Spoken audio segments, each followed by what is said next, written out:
Um, Distinguished guests, good morning. By the way, I didn't hear the clap. You know, it, I meant it in a different context, right? So, somebody once told me that to clap, you lose 1 calorie for every time you clap.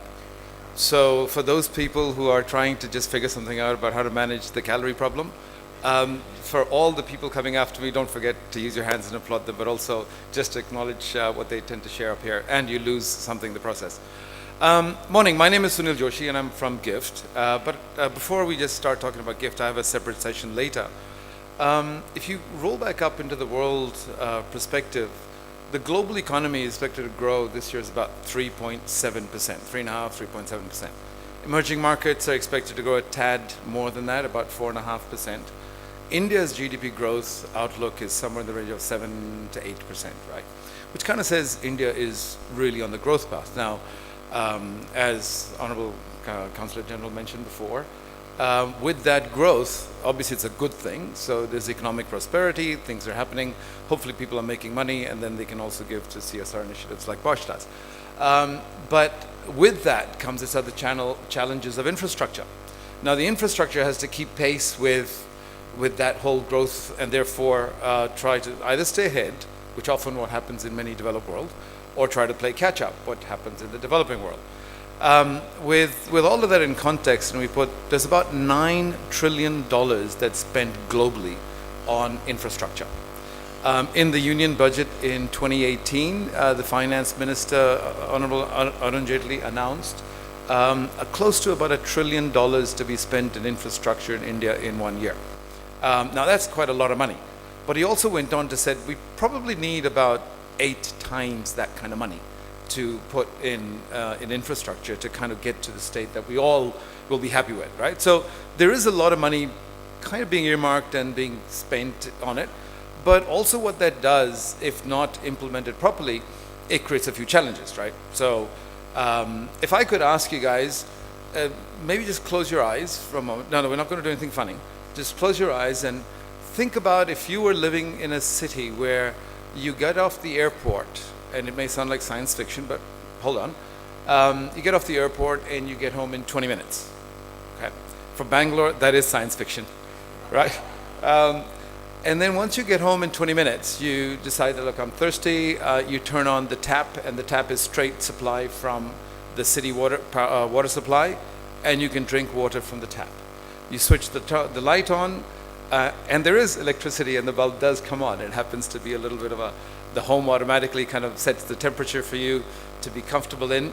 And you know that the electricity will be there when you kind of turn the switch on. Then you decide, I've got to go to work. You said, no, I'm not going to take a car. I'll actually walk to work. And as I walk to work, I'll take my child, and I'll walk my child to school.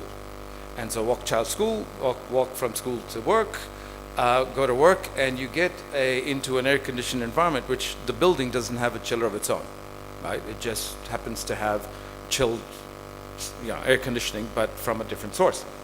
And then you also get all of the amenities. Now, when you eat, you finish your lunch, you just decide, look, I'm going to throw my organic waste in a specific area that goes down a chute, and I take my inorganic waste. Often people can't figure out what's organic or inorganic, right? We put everything in everything.